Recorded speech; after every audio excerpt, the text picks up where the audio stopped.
With so many new players, how are you going to channel the youth and experience into a successful season?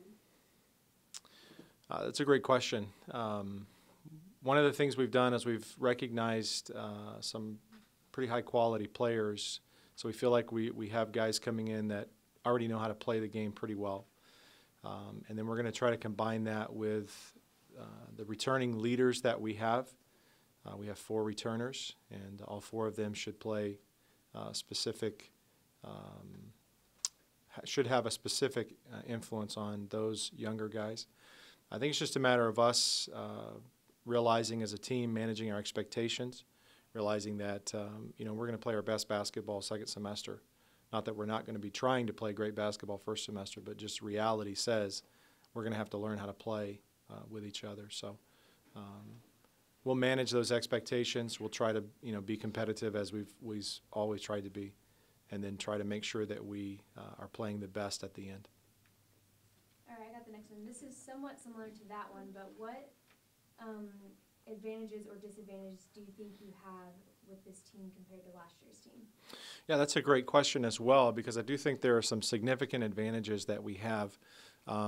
We all know that we don't have that one player that's usually better than everybody else's player, but we have a lot of really good players. I actually think we're better this year than we were last year. I think this is our best group. We're bigger. We don't have a lot of 6'10", 6'11" guys, but if you look at our lineup, we're 6'3", 6'4", 6'5", 6'7", 6'8". We look more like a college basketball team across the board. I think we're going to be able to do some things defensively. I keep telling our guys that our length is our strength.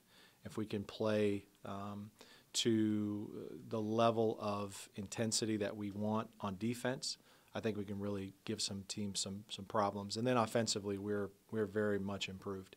We have some phenomenal offensive-minded players with great skill.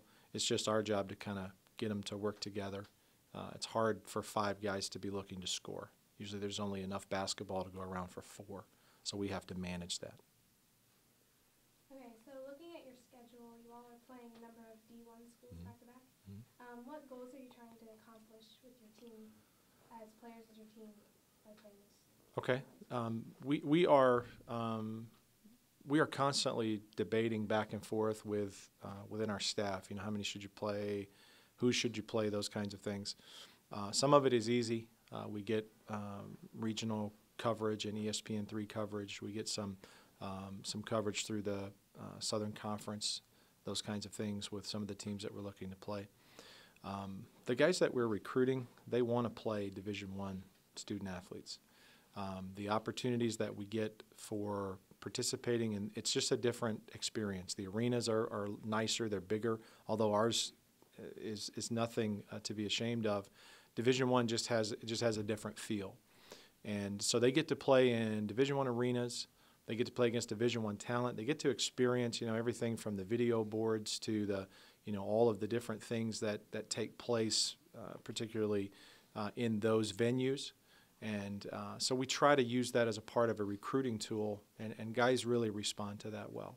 We don't want to play, a bunch of D1s and have a, 0-15 record to start off with, but we feel like those do help us as we go through the season to compete better. All right, it's my turn now, Coach. Let's talk about the South region a little bit. We were a pretty big contender in the region last year, again with new players, new lineup, new team. Do you consider us again contenders for the South region? Well, I don't know that we were a contender. I think we haven't won a game in the regional tournament yet, so that's our first goal, is to get that first win. It's going to be a tough region. It's going to be bigger this year because you have teams that are transitioning to NCAA Division II, so they have no place else to play. So teams like Southern Wesleyan, who was in the region last year, but particularly Emmanuel, who has been in the NAI national tournament, actually lost in the NAI championship last year. They're going to be playing in the region, so they have to be the favorites coming in. We have a new program down in Florida. Warner will also be pretty tough. And then CIU, is their scholarship program, so they're growing quicker, and they're going to be tough. And they made a great run at the end last year as well. So I would say we're still in that time of building and trying to find that first win. Part of it is going to be how well do we play within the season to set ourselves up for a good first-round matchup in the region. And then, secondly, when we get that opportunity, are we going to be healthy enough, and are we going to be ready to seize the opportunity and get that first win? Talk about some of the themes that you have from a coaching perspective, both on the court and then, the spiritual component as well. Yeah, for us, that's where it starts, with the spiritual aspect of what we're doing. Live Christ is the theme of our program, and we want to try to do that. Obviously, we don't always do that successfully, both personally or corporately as a group. But we have 4 core values that we try to promote, and we try to, we're teaching through those, and I always forget one, so I'll try all 4 of them. But we have passion is one. We want a passion for God and a passion for the game.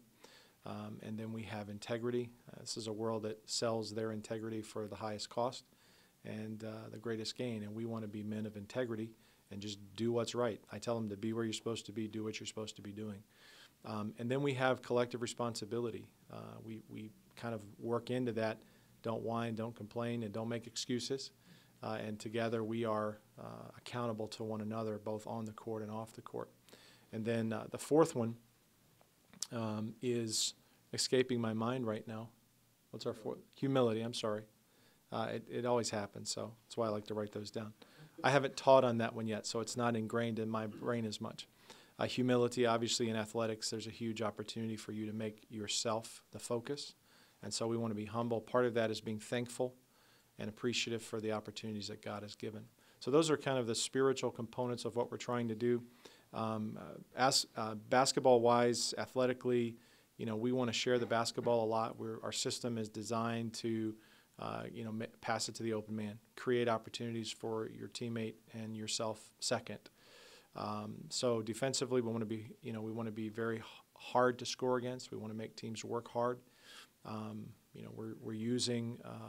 We're trying to use the athleticism of our athletes, the size of our athletes, to just, if you play us, you're going to come out of there. If you win, you will have had to play well. And that's, if we can do that every game, then we're going to win a lot of basketball games.